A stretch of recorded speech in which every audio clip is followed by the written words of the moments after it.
Bonjour, je suis Cheikh Salengay, consultant écrivain. Je suis doctorant en gestion des projets, titulaire d'un master en gestion des projets toujours au CESAC, d'une licence en sociologie à l'UCAT et d'un KSM en maths SVT à la FASTEF. J'ai également effectué des stages en Corée du Sud, notamment à l'Institut Kuching National University et également à l'Institut des gardes-côtes chinoises de Ningbo en Chine. Donc voilà, de manière avancée, une présentation. Donc je suis là aujourd'hui pour vous parler du partenariat public-privé. C'est quoi le partenariat public-privé? Il s'agit d'un marché public où se rencontre un organisme public, que ce soit l'État, les collectivités locales, l'établissement public, et un ou plusieurs acteurs privés, et dans le but de réaliser des projets visant l'intérêt des citoyens. Le partenariat public-privé est un contrat conclu à titre onéreux sous la condition d'acquitter d'une charge, c'est ça le titre onéreux, entre une autorité publique contractante et un opérateur économique. Ce contrat définit les modalités de rémunération ainsi que les risques transférés. Et la loi PPP 2021 a introduit des dispositions spécifiques pour promouvoir l'implication du secteur privé national dans les projets. Et il y a donc différents types de PPP, à savoir la concession de travaux publics. Ici, les contrats de concession de travaux ou de services ont pour objet la conception et ou l'exécution de travaux ou la gestion d'un service. C'est-à-dire ici, l'État ou bien la collectivité locale confie une infrastructure à une entreprise privée pour la gestion. Et là, l'entreprise privée n'est pas obligée de reverser un montant à la fin de la gestion. Tout ce que l'État demande ici, c'est le résultat.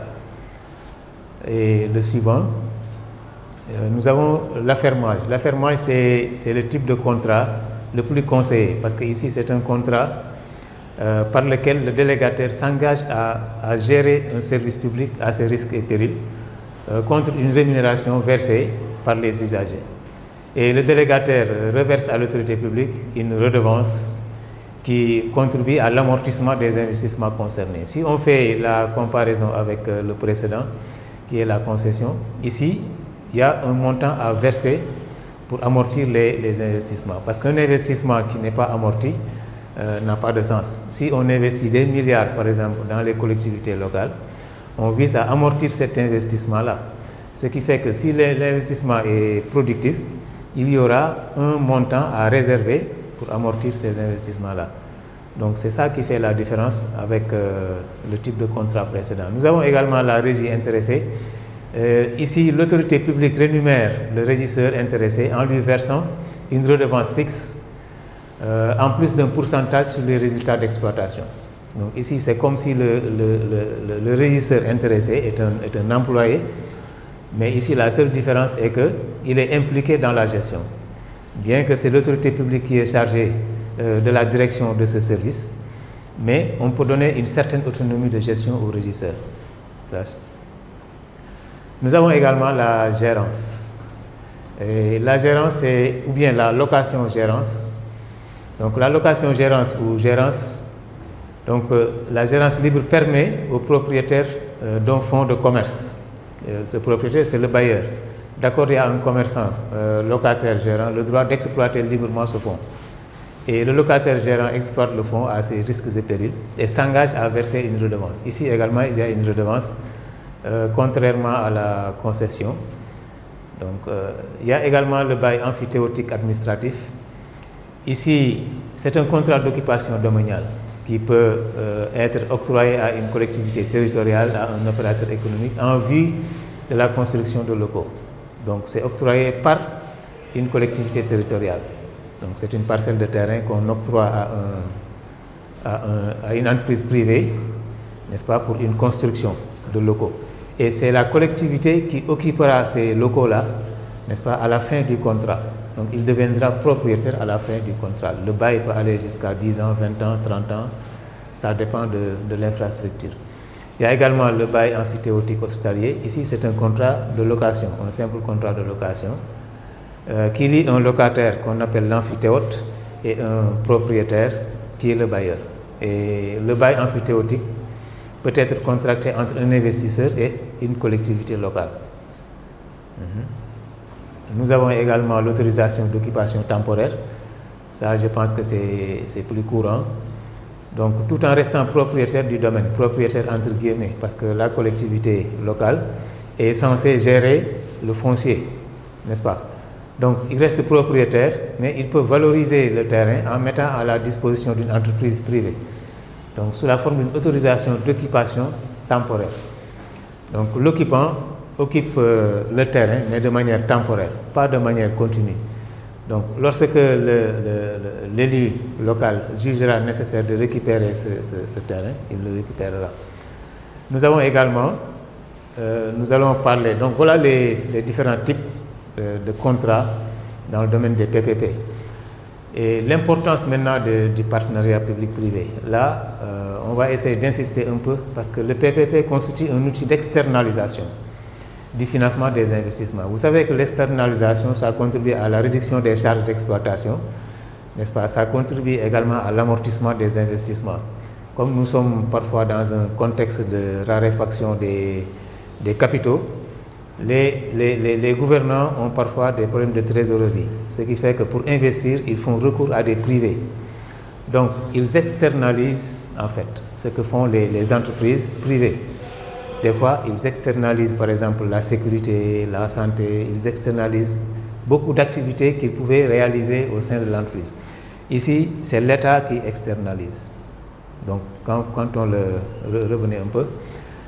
Donc ici, il y avait une crise financière de 2008 qui avait incité l'État à recourir à ces PPP-là parce qu'il y avait un manque d'argent et les investissements constituaient vraiment une exigence et l'État avait fait recours au PPP pour assurer ces investissements-là. Donc, en Afrique, on a le partenariat public-privé en Afrique également est une question fondamentale qu'il faut résoudre parce que l'Afrique a besoin de 93 milliards de dollars par an pour assurer ses investissements en termes d'infrastructures. Et nos chefs d'État, il n'est pas évident que nos chefs d'État puissent avoir ce montant-là sur place. Ce qui fait que donc ils feront recours aux partenaires privés qui viendront investir, mettre leur argent pour créer des infrastructures. Et selon la Banque africaine de développement, ce besoin-là représente 15% du PIB. Quand on sait que le PIB, actuellement dans ce contexte-là de pays en voie de développement, le PIB, la hausse du PIB n'est pas très considérable. Donc il y a 15% du PIB. Maintenant, en parlant des avantages des PPP, c'est un moyen d'introduire la technologie et l'innovation dans le secteur privé. Parce que ici, nous avons une forme de passation des marchés. Quand on fait appel, par exemple, au privé, pour qu'ils viennent gagner, par exemple, un marché de partenariat public-privé, faire une construction, etc., on pousse l'entreprise à être beaucoup plus performante. Parce que l'entreprise va aller en compétition. Donc, quelqu'un qui va en compétition, il sera obligé, n'est-ce pas, de renforcer ses capacités. Ce qui fait que donc, l'avantage primordial, c'est un moyen d'introduire la technologie et l'innovation dans le secteur privé. Ça permet également de proposer des services publics de meilleure qualité, grâce à une meilleure efficacité opérationnelle. Parce que ici, l'entreprise est obligée d'être performante, n'est-ce pas, de proposer des produits de meilleure qualité, parce qu'il est dans un marché. Il est à la quête, n'est-ce pas, de marché dans le domaine du partenariat public-privé. Donc ça encourage également le secteur privé à produire des infrastructures de meilleure qualité dans les délais et le budget imparti. Ça aussi c'est extrêmement important parce que souvent on a tendance à avoir des problèmes de budget, des problèmes de délai. Alors ici, quand on externalise, quand on signe un partenariat public-privé, on écrit les choses de manière très claire et l'entreprise est obligée de respecter les délais, il est obligé également de se conformer au budget qui a été planifié. Alors, quand même, il y a des risques ici avec le PPP. Si l'État ne subit pas de lourds investissements à la construction d'un bâtiment, ça, l'État est épargné de ça avec le partenariat public-privé. Mais il doit néanmoins s'acquitter du loyer à verser aux entreprises privées chargées de la gestion. Ce qui fait que parfois l'État peut verser des montants qui sont supérieurs même, ou bien qui dépassent même les investissements initiaux. Donc ça, c'est un problème. Et voilà. Donc l'État souvent n'arrive pas à gérer le montant du loyer. Souvent, il y a des dépassements. Ce qui fait que donc, pour un investissement par exemple de 200 milliards, on peut se retrouver avec 250 milliards. Donc ça, ce sont des inconvénients. Alors donc pour conclure, ou bien pour tenter de donner une conclusion, le PPP est un moyen efficace pour assurer un développement économique durable.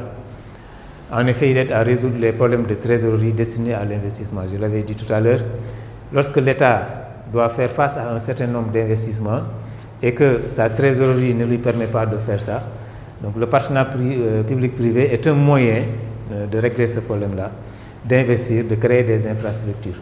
Mais il est fondamental de beaucoup réfléchir sur le type de contrat, parce qu'il y a des contrats de concession qui ne garantissent pas l'amortissement de l'investissement. On peut donner l'exemple, par exemple, des quais de pêche qui sont octroyés à des GIE interprofessionnels qui se chargent de la gestion. Donc, si on prend cet exemple-là, il y a une concession, une première concession entre l'État et les collectivités locales, et une seconde concession entre les collectivités locales et les GIE de pêche. Alors, ce qui fait que dans ce type de contrat qui est la concession, c'est un peu compliqué parce qu'on n'arrive pas à avoir, n'est-ce pas, les charges d'exploitation, les charges fixes, le taux de rentabilité interne. Donc, on n'a pas souvent les données nécessaires pour savoir ce que l'investissement produit, qu'est-ce qui a été prévu pour l'amortissement, etc. Et là, l'État ne bénéficie pas de cet investissement. C'est le privé qui gère, et ce qui intéresse l'État ici, c'est tout simplement le résultat. Donc, il faudrait que l'on s'oriente beaucoup plus vers d'autres types de contrats qui permettent d'amortir les investissements publics. Donc, le PPP contribue à régler ce problème-là de trésorerie dans les investissements, mais il faudrait que l'on réfléchisse davantage sur les types de contrats, que les collectivités réfléchissent sur les types de contrats. Il faut signer des contrats qui garantissent véritablement l'amortissement de l'investissement. C'est une opportunité de création d'emplois, un encouragement à la création d'entreprises, parce qu'on fait travailler des entreprises, on pousse également les gens à créer d'autres entreprises. Donc, dans tous les cas, quelle que soit l'importance du PPP, il faudrait qu'il y ait un suivi des contrats, un suivi des investissements, des projets, etc. Parce qu'en général, s'il n'y a pas un bon suivi, on peut signer de bons contrats et se retrouver avec de nombreux problèmes. Donc voilà en résumé ce qu'on pouvait dire sur le partenariat public-privé, en attendant d'avoir d'autres opportunités pour entrer davantage dans le sujet, parce que c'est un sujet extrêmement vaste, mais qui fait l'actualité actuellement. Actuellement, on parle de partenariat public-privé dans les collectivités territoriales, dans les ministères et même au plus haut sommet de l'État. Donc c'est vraiment un sujet très vaste. Donc on a essayé de résumer, de parler de l'essentiel en attendant maintenant de pouvoir rentrer dans les détails. Je vous remercie.